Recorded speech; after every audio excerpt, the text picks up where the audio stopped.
کے مالک جناب اسد اللہ خان صاحب غالب ایک منفرد شاعر، اس کا عنوان ہے ایک مختصر پرچہ ہے میرا۔ ہندوستان میں شاعری کی کم و بیش 300-350 سال قدیم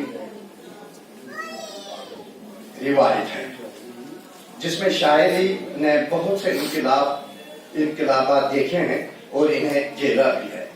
اس بیچ بہت ہی عمدہ شعراء پیدا ہوئے جنہوں نے شاعری بالخصوص غزل کو نئی اونچائیوں سے روشناس کرایا، جن میں مرزا اسد اللہ خان غالب، جنہیں ایک عظیم فنکار کی حیثیت سے شہرت نصیب ہوئی۔ ان کے قدردان ملک کے گوشے گوشے میں موجود ہیں۔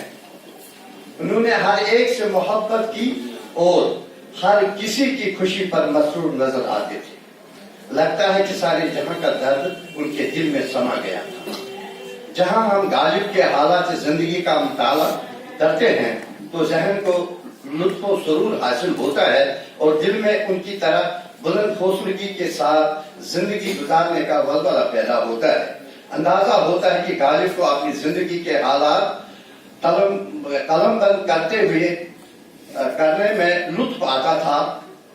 دوسری بات یہ کہ انہیں اپنی عظمت کا احساس تھا۔ اپنی تحریروں میں جہاں تک ہو سکا اپنے بارے میں زیادہ سے زیادہ معلومات فراہم کر دی۔ غالب نے ایک بھرپور زندگی گزاری۔ ان کی زندگی کے اہم ترین واقعات کو چند صفحوں میں سمیٹ لینا سمندر کو ایک بوند پانی میں سمو لینے کے برابر ہے۔ غالب بہت ذہین تھے۔ انہوں نے جو کچھ سیکھا اپنی کوشش سے ہی سیکھا۔ جو کتاب ایک بار دیکھ لی اس کے مطابق ذہن نشین ہو گئے۔ غالب نے نثر اور نظم دونوں میں طبع آزمائی کی۔ فارسی اور اردو دونوں زبانوں میں پیش قیمت تصانیف جوڑ دی۔ غالب کی شاعری ایک قاری کو ہمیشہ دل کو فرحت بخشتی ہے، مسرت کی دولت عطا کرتی ہے اور دل کو آسودگی دینے کے ساتھ ساتھ دماغ کو غور و فکر کی دعوت بھی دیتی ہے۔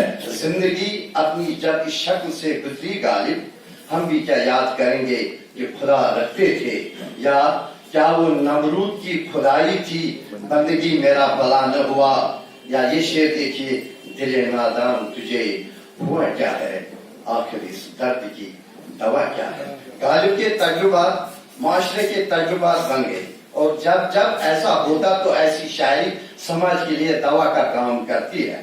ان کے کلام میں احساس کی ٹھنڈک اور جذبات کی تپش دونوں کا امتزاج موجود ہے۔ اس طرح سے غالب نے اپنی شاعری کے وہ تمام پرچم بلند کر دیے جو پہلے